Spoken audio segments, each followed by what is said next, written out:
Bien, buenos días. Qué alegría volvernos a conectar de nuevo. No sé cuántos estuvieron la semana pasada, pero la semana pasada empezamos una nueva serie de algo que no se habla mucho a veces en las iglesias, que tiene que ver con cómo conectar nuestro trabajo y nuestra fe. Es interesante porque la mayor parte del tiempo, aparte de dormir y de comer, la pasamos en el lugar de trabajo. Y la verdad que a veces hemos dividido, ¿no? Y tenemos esta idea de el domingo para las cosas espirituales y el resto de la semana que vivimos en el trabajo no encontramos a veces la conexión. Esta serie tiene que ver justamente en el poder captar el plan de Dios, en cómo conectar nuestro trabajo diario con el trabajo que Dios está haciendo en el mundo. Esta serie tiene 6 semanas y vamos a tratar de ponernos los lentes a través de los cuales Dios quiere que podamos interpretar el trabajo durante estas 6 semanas. Las primeras 2 semanas, terminando hoy, estamos viendo el diseño de Dios para el trabajo. De nuevo, si alguna vez te has hecho la pregunta cuando los días de trabajo son difíciles, Dios mío, ¿en qué estabas pensando cuando creaste el trabajo? Estas 2 primeras semanas son para que entiendas un poco el diseño de Dios para el trabajo. La semana 3 y 4, empezando el próximo domingo, vamos a estar hablando acerca de por qué el trabajo se convirtió en algo tan pesado y complicado. Porque en el diseño original de Dios, el trabajo era algo para ser disfrutado. Era algo que nos daba plenitud. En realidad no tenía nada de la connotación negativa que hoy día tiene el trabajo. Y vamos a ver justamente cómo la caída afectó el pecado. El pecado afectó el trabajo y se volvió infructuoso. Se volvió pesado, ¿no? Como muchas veces lo conocemos. Y luego las últimas 2 semanas vamos a estar hablando acerca de cómo cuando Cristo entra en nuestras vidas, cómo Él restaura nuestra motivación por el trabajo, cómo cambia nuestra visión del trabajo y nos ayuda a trabajar realmente con un nuevo sentido. A veces, como mencionamos, no necesitamos un nuevo trabajo para motivarnos, pero lo que necesitamos son nuevos ojos para mirar nuestro viejo trabajo. Y eso es lo que Dios hace muchas veces. No cambia nuestras circunstancias, pero lo que Él es cambia nuestra perspectiva. Así que oramos que durante estas 6 semanas el Señor pueda devolverte a tu trabajo, por más difícil que sea. Y puedo ver los rostros de varios de ustedes que conozco que trabajan en situaciones difíciles, a que puedan regresar con una sonrisa en los labios y con paz a trabajar a pesar de las complicaciones que el trabajo tiene. Así que la semana pasada empezamos diciendo, cuando hablábamos del diseño de Dios, a manera de resumen, decíamos de que en primer lugar anhelamos profundamente trabajar, hay un deseo en nosotros de trabajar. Y si no me crees, deja de trabajar por un tiempo para que veas cómo rápidamente quieres volver a hacer algo. En primer lugar, trabajamos porque el Dios que nos creó es un Dios que trabaja. Y eso es lo que hace diferente al Dios de los cristianos de cualquier otro Dios con D minúscula, no que lo haya. Pero todas estas figuras de dioses en el mundo, en la historia, siempre han sido dioses que oprimen y que fuerzan a los seres que han oprimido para trabajar para Él. Pero el Dios de la Biblia es el único Dios que se presenta como un Dios que trabaja desde el principio y trabaja a favor de su creación. Interesante cómo Jesús refleja de alguna manera esa misma idea. Yo también, yo no he venido a ser servido, he venido a servir. No, he venido a dar mi vida por ustedes. Por eso nuestro Dios, el Dios de la Biblia, el Dios de los cristianos, está por encima de cualquier otra cosmovisión de Dios que puedas tener. Trabajamos porque Dios es un Dios que trabaja y trabajamos porque Dios nos creó a su imagen y semejanza.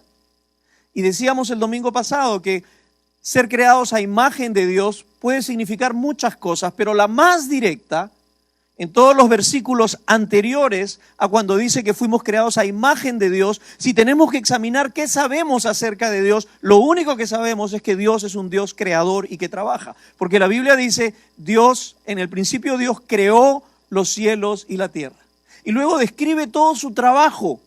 Y luego al final dice, y creó al hombre y a la mujer a imagen de ese Dios que trabaja.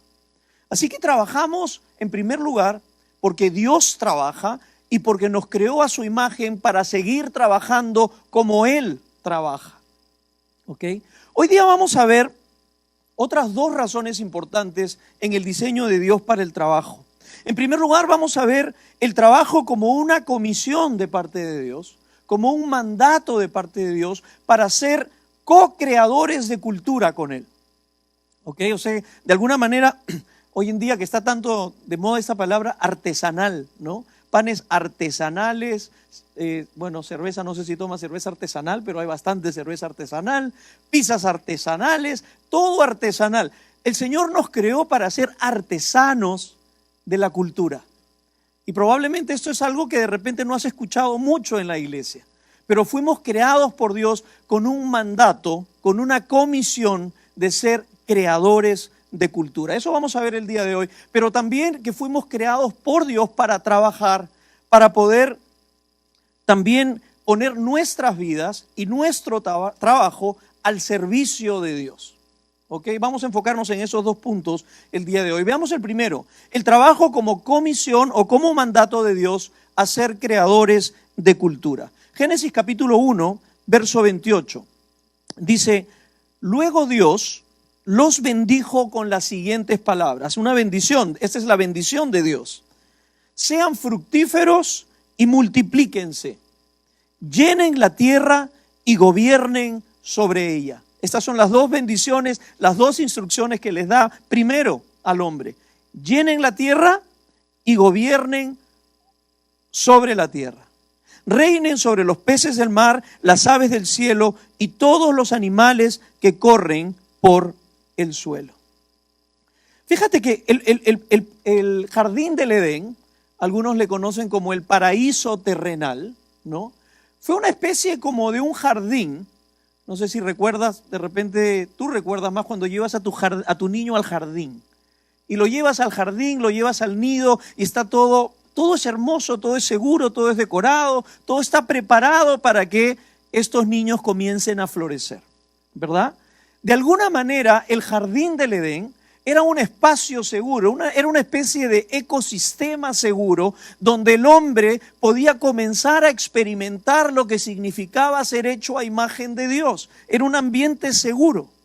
Hace algunos años, recuerdo, bueno, ya algunos años, más de lo que recuerdo creo, llevé a mis hijas a un lugar que se llamaba Diversity. No sé si todavía existe. Existe todavía Diversity en el Jockey Plaza, ¿no? Y me acuerdo cuando llevamos a las chicas a Diversity, ellas como que por un momento podían explorar la ciudad en un lugar seguro, podían jugar a ser policías, carpinteros, a vender en el supermercado, a participar de las diferentes actividades de la ciudad.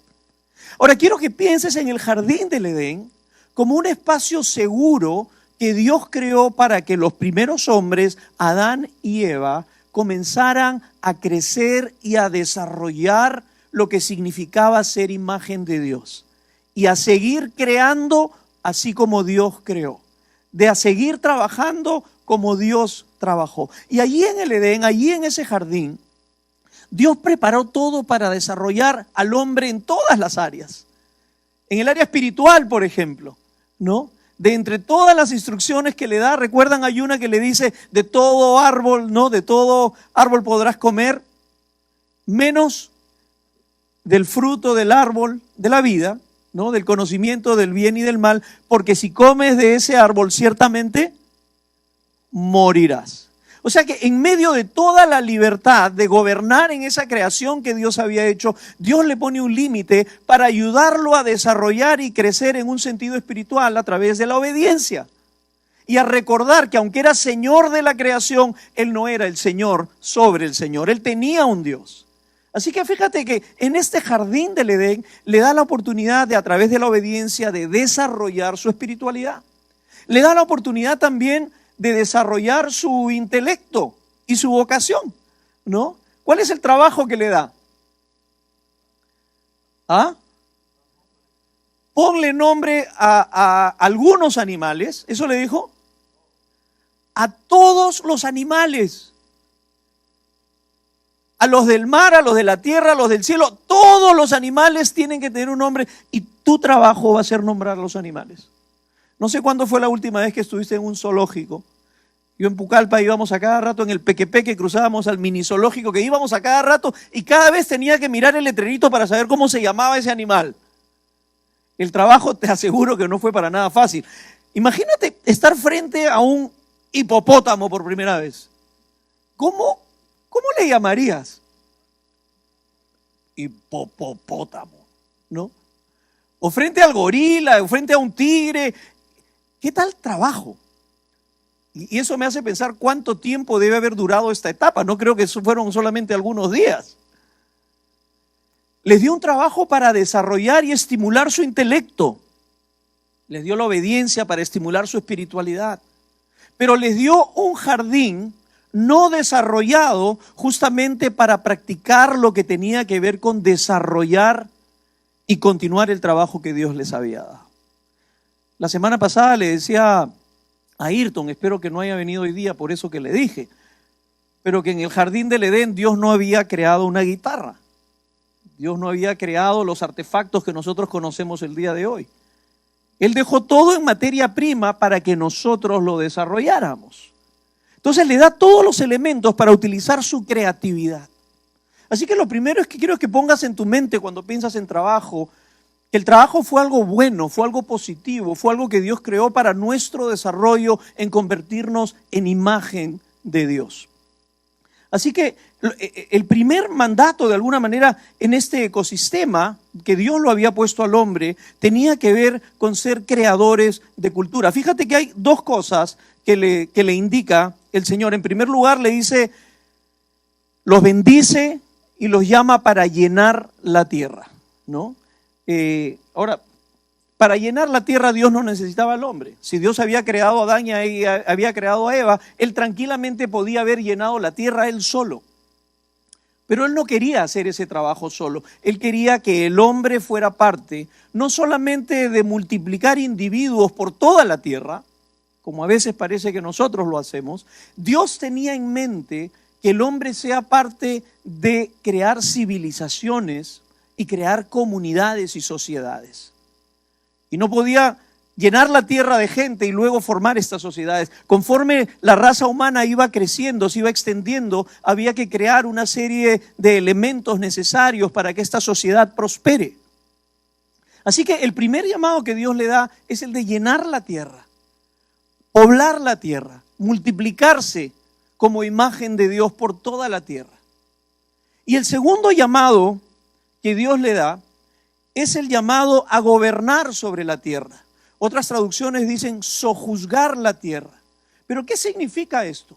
No significa sentarse en una posición de rey y simplemente explotar la tierra, sino se tiene que ver con desarrollar y continuar haciendo lo que Dios había comenzado a hacer. Ahora quiero que reflexiones en esto. Cuando Dios llama al hombre para gobernar sobre la tierra, para desarrollar sobre la tierra, no es para que deje la tierra como la había encontrado. O sea, no lo llama como un guardabosques. Bueno, nosotros no tenemos muchos bosques acá en Lima, creo que no tenemos ninguno, pero cuando vas a un bosque o vas a una zona protegida, ¿qué cosa es lo que te dicen? No toques. Ah, Matías, ¿te acuerdas cuando fuimos al norte de ese sitio? ¿Cómo se llamaba? Las lomas de la Chay. Ese es lo más cercano a un bosque que tenemos en invierno, ¿no? Y cuando vas a las lomas de la Chay, ahí están los guardabosques, los protectores que te dicen no agarres ni una piedra, no alteres el ecosistema, no te lleves ni una planta, porque tienes que dejar este lugar exactamente como lo encontraste. Algunos hoy en día tienen esta agenda también de tratar de dejar el mundo tal como fue originalmente y no quererlo tocar. Sin embargo, Dios no pone a Adán y a Eva como guardabosques. Los pone como jardineros para que cultiven y desarrollen y tomen la materia prima y la transformen justamente en elementos que puedan ayudar a las sociedades y a las civilizaciones. Ahora piensa por un momento en todas las cosas que tú disfrutas ahorita. Cuando Adán y Eva fueron creados y puestos en el jardín, no había ni una silla. La silla donde está sentado fue creado por el ingenio que Dios le dio al hombre, la capacidad de poder utilizar los elementos y crearlo. Piensa en la proyección, bueno, ya estamos años luz, ¿no? O sea, en la movilidad, en la comodidad, en tu cama, en un colchón, en una taza, en un cubierto. Nada de eso le fue dado a Adán y Eva. Dios le encomendó ser artesanos de la cultura, tomar esas cosas y crear. Y es increíble la capacidad que le dio al hombre para hacerlo, porque hasta el día de hoy sigue creando. El conocimiento, la ciencia, la tecnología se duplica y se multiplica cada vez más rápido. ¿Hasta dónde vamos a llegar? No lo sé. Pero Dios nos creó para crear. Nos creó para ser hacedores de cultura. Ahora, ayer tuvimos la oportunidad de reunirnos con un grupo que participaron en el curso de membresía y una de las particularidades que compartíamos con ellos tenía que ver con justamente entender cuál es nuestra visión como iglesia. ¿Y cuál es nuestra visión como iglesia? A ver, los que fueron ayer, no sé si se acordarán, pero para que no me hagan quedar mal, yo se las voy a decir mejor. Ser una comunidad cristiana centrada en el evangelio de la gracia y comprometida ¿con qué? Con el bienestar integral de la ciudad. ¿Cómo contribuimos al bienestar integral de la ciudad? Una de esas maneras es justamente entendiendo nuestro rol de crear cultura, de preservar aquellos valores culturales que merecen ser preservados y de eliminar aquellos antivalores culturales que merecen ser eliminados. Pero el Señor nos creó para ser parte de eso. Al final de esta parte, en el curso, una de las cosas que veíamos, el proyecto de renovación cultural. Y una de las cosas decíamos, cada uno de nosotros, donde sea que estás, en tu rama de trabajo, en la ingeniería, en la educación, en las ventas, en la publicidad, en la arquitectura, hay algo que está quebrado por causa del pecado, hay algo que no es como debería ser y que Dios quiere usarte a ti, como utilizó a Adán y Eva en el jardín, para ser un agente de cambio en ese lugar y no acostumbrarte y seguir simplemente sobreviviendo en ese lugar donde estás. Y el proyecto implicaba que cada persona que quería ser miembro de nuestra iglesia pudiera imaginarse qué cambio Cristo quisiera traer a esa área de trabajo. Y si escucharas las lindas ideas que comenzaron a surgir. Pero de alguna manera parece que el enemigo de Dios hubiera paralizado al hombre de seguir soñando y pensando de cómo Dios puede transformar todas las áreas de la vida. No importa si eres el dueño de la empresa o eres un empleado a nivel de que estás entrando, el Señor puede utilizarte allí donde estás para traer cambio, traer transformación. A fines del siglo XVIII y a inicios del siglo XIX, te quedarías sorprendido del rol que tenía la iglesia cristiana. Los cristianos eran conocidos por ser creadores de cultura.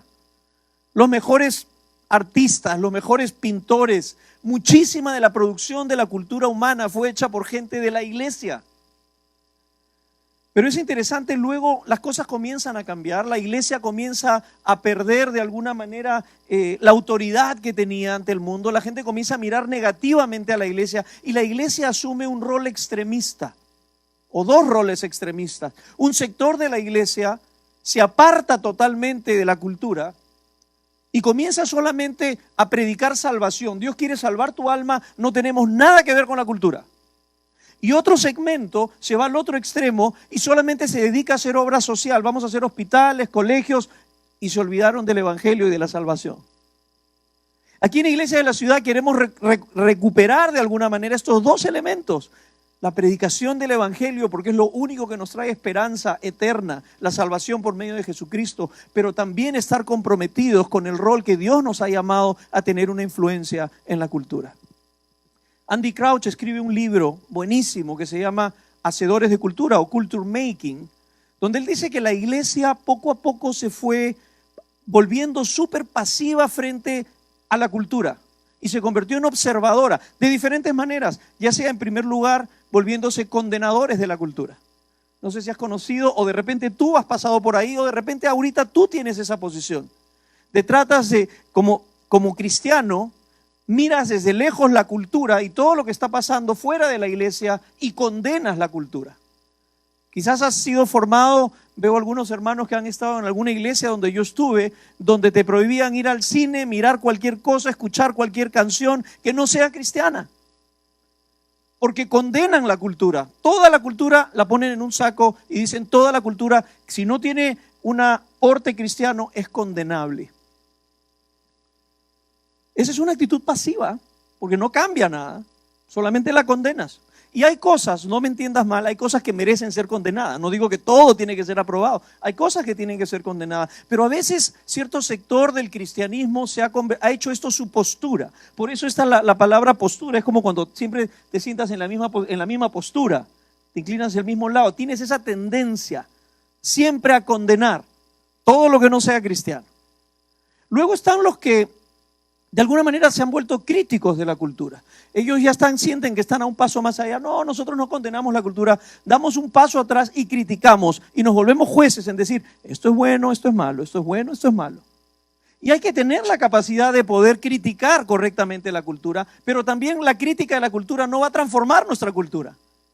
Y la iglesia a veces se ha quedado en condenar la cultura, en criticar la cultura, y algunos han ido un paso más allá y dicen, bueno, vamos a participar y vamos a copiar la cultura, ¿no? Entonces, ¿qué hace la línea de los que copian cultura? Dicen, como por decir, imagínate acá nuestros músicos dicen, oye, acaban de sacar, por decir hace muchísimo tiempo, no sé, pues el rap. Ahora vamos a hacer rap, pero con música cristiana. Están haciendo cine, ahora vamos a hacer cine con contenido cristiano, ¿no? La moda o lo que sea, y simplemente le pones la etiqueta de cristiano. Copias la cultura, pero tampoco la estás cambiando en realidad.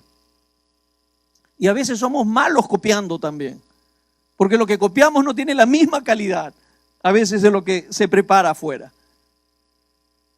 Y luego están los que simplemente, y yo creo que es allí donde estamos hoy día muchas veces, los que simplemente consumen cultura.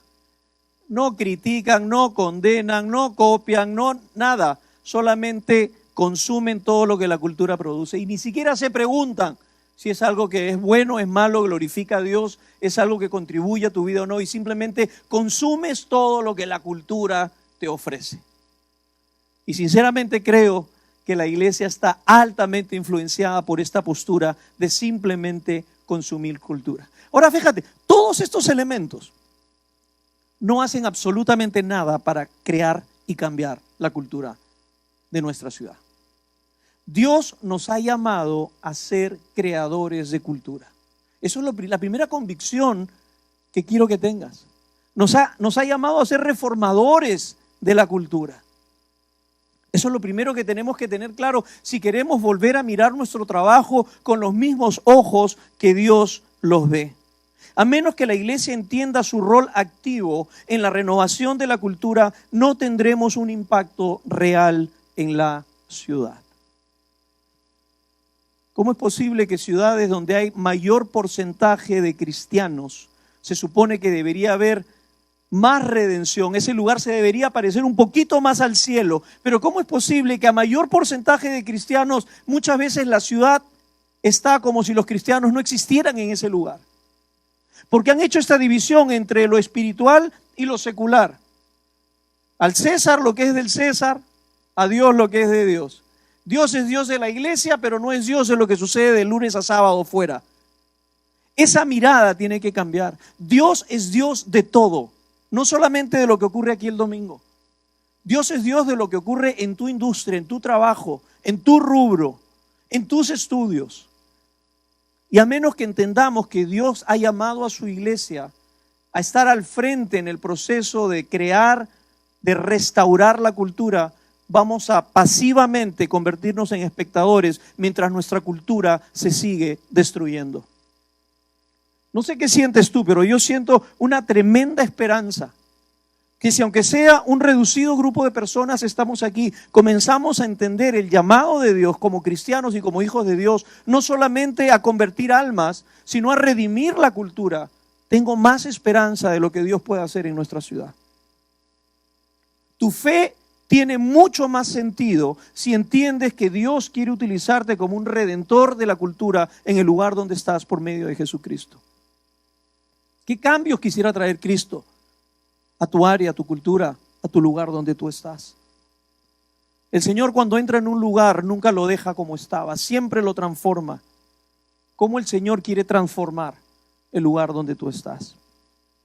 En segundo lugar, vamos a ver que el trabajo también importa, porque no solamente es un mandato cultural, sino también porque es un llamado de Dios a su servicio. Y ahora voy a usar un texto que está en el Nuevo Testamento, en 1 Corintios capítulo 7, verso 17. Probablemente lo has leído antes, dentro de un contexto, y hoy yo quiero presentártelo, con implicancias que están directamente relacionadas a tu trabajo. Mira lo que dice 1 Corintios 7, 17. Pero cada uno, como el Señor le, ¿qué dice? Le, ¿está ahí? Como el Señor le, ajá, ok, esa versión es distinta a la que yo tengo aquí. Leo, después conversamos. Ok, no le hagan caso a eso, hagan caso, me hacen caso a mí. Pero cada uno, como el Señor le repartió, ahora nada de lo que voy a decir debería ser contrario a lo que está ahí, voy a usar otra palabra nada más. Dicen ninguna enseñanza que solamente puede ser probada con una traducción de la Biblia son principios de los cuales uno no puede confiar. Lo que voy a decir lo puedes probar con ese texto también.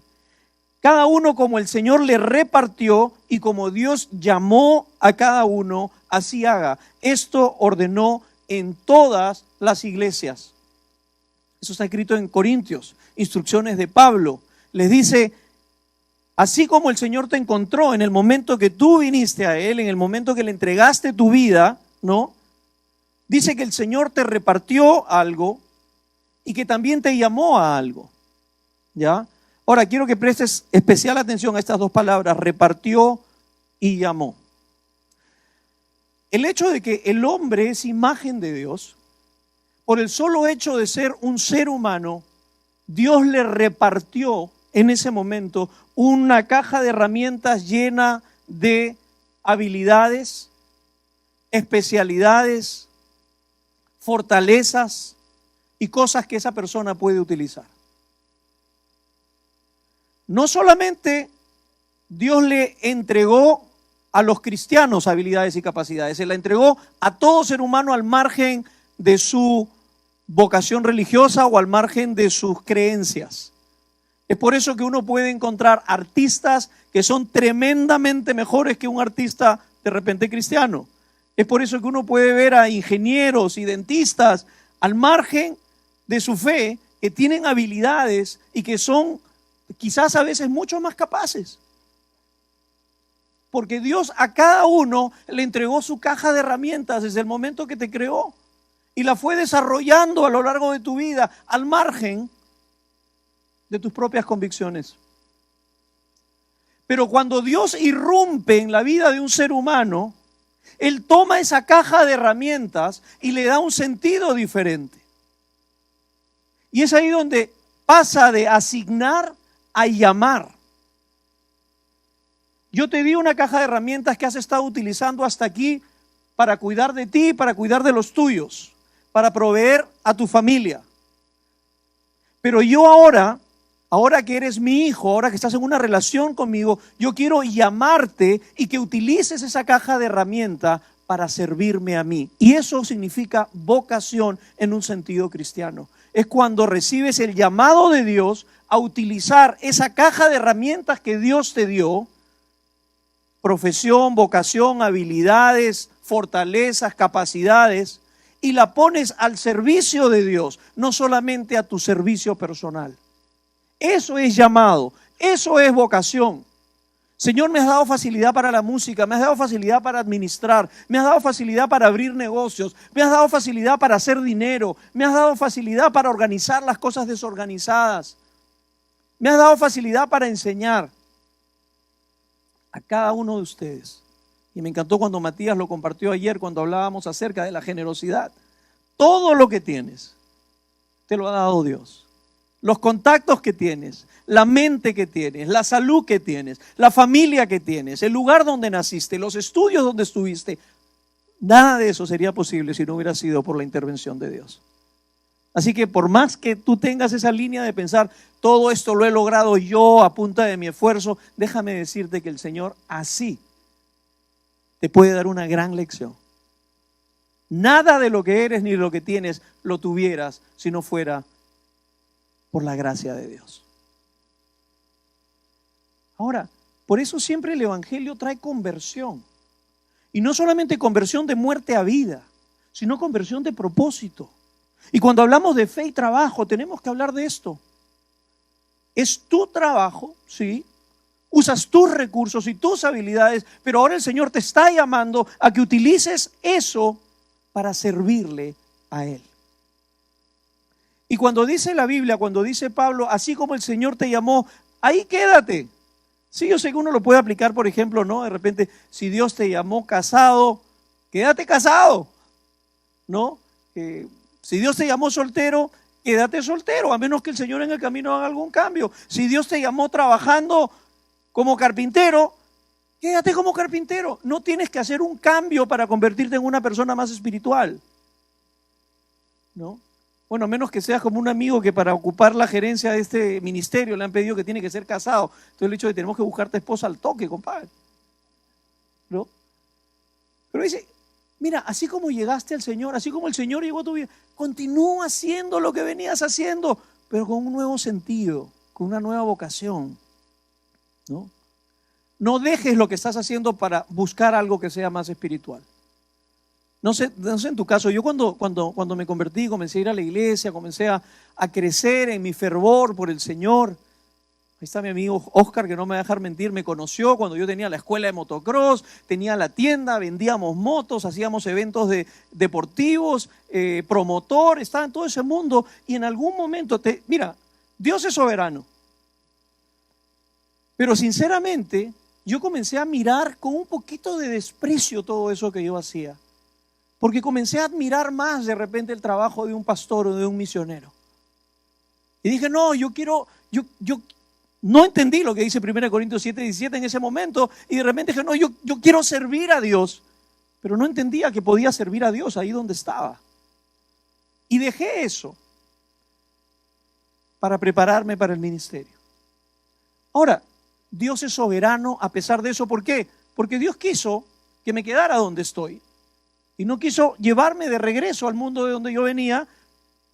Pero te digo sinceramente, a pesar de la soberanía de Dios, no me malinterpreten, pero si quizás hubiera entendido esto, yo no sé si lo hubiera dejado. No porque no me guste lo que hago, sino porque entendería que también tenía una vocación para tocar vidas de parte de Dios en la empresa donde yo estaba. Que no era más espiritual ser un misionero que se fue a la selva que seguir con la tienda en Javier Prado vendiendo motos y enseñando a niños a manejar motocross. No es más espiritual. Lo que lo hace espiritual es para quién lo haces. Eso es lo que lo hace espiritual. Me estoy apasionando con este tema. Me sale el italiano.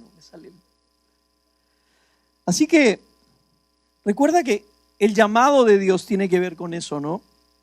Esa palabra que usa Dios llamó a cada uno, es la palabra, viene de la palabra kaleo en griego, que significa pues justamente una vocación. Dios te separa para algo, ¿no? Dios te llama para algo.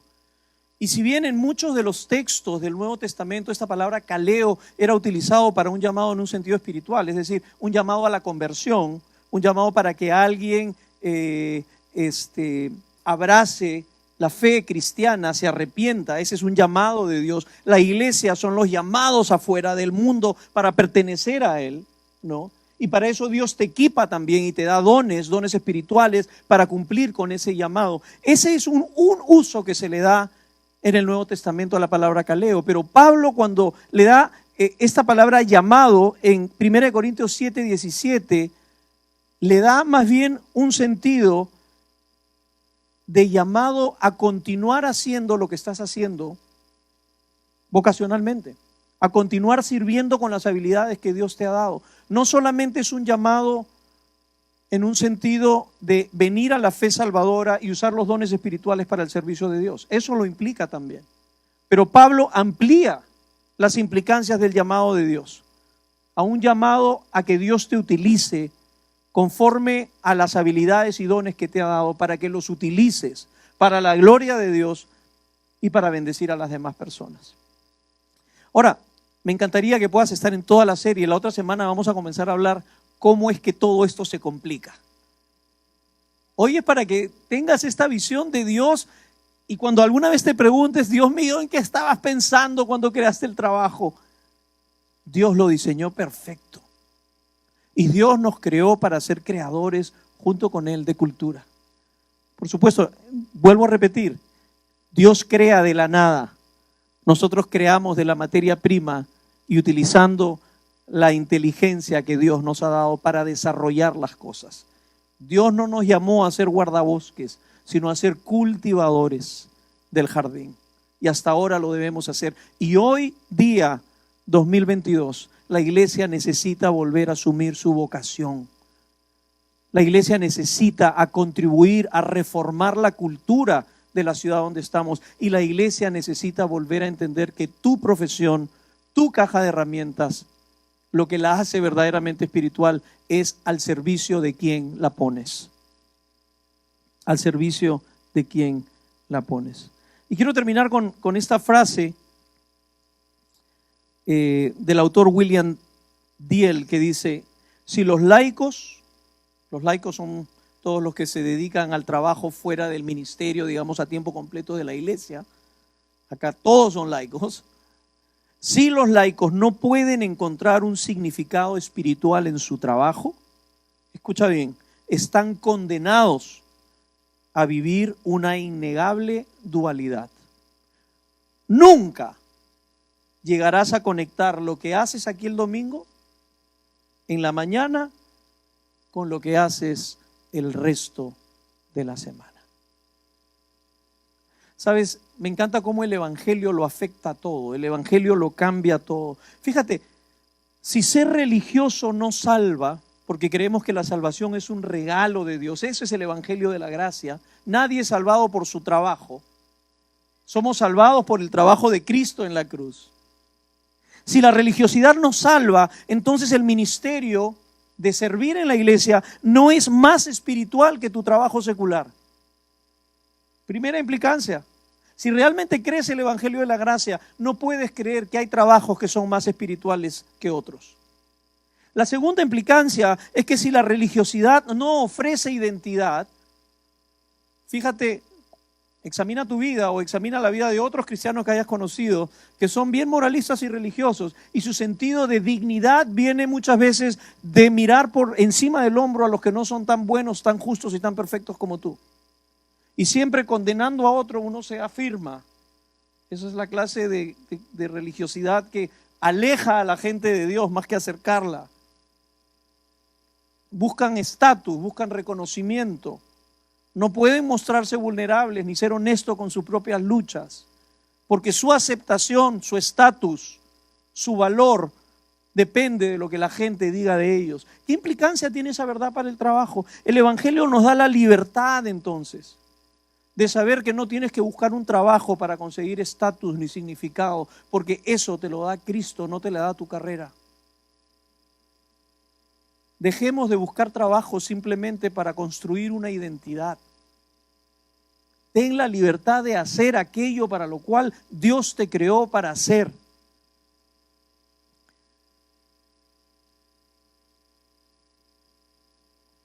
El evangelio nos libera para poder ser justamente lo que Dios nos llamó a hacer. El trabajo no es un mal necesario para sobrevivir. El trabajo no solamente es un medio para ganar dinero. El trabajo es parte del diseño de Dios para poder nosotros adorarle, darle gloria a Él y poder servir a su creación. Vamos a orar.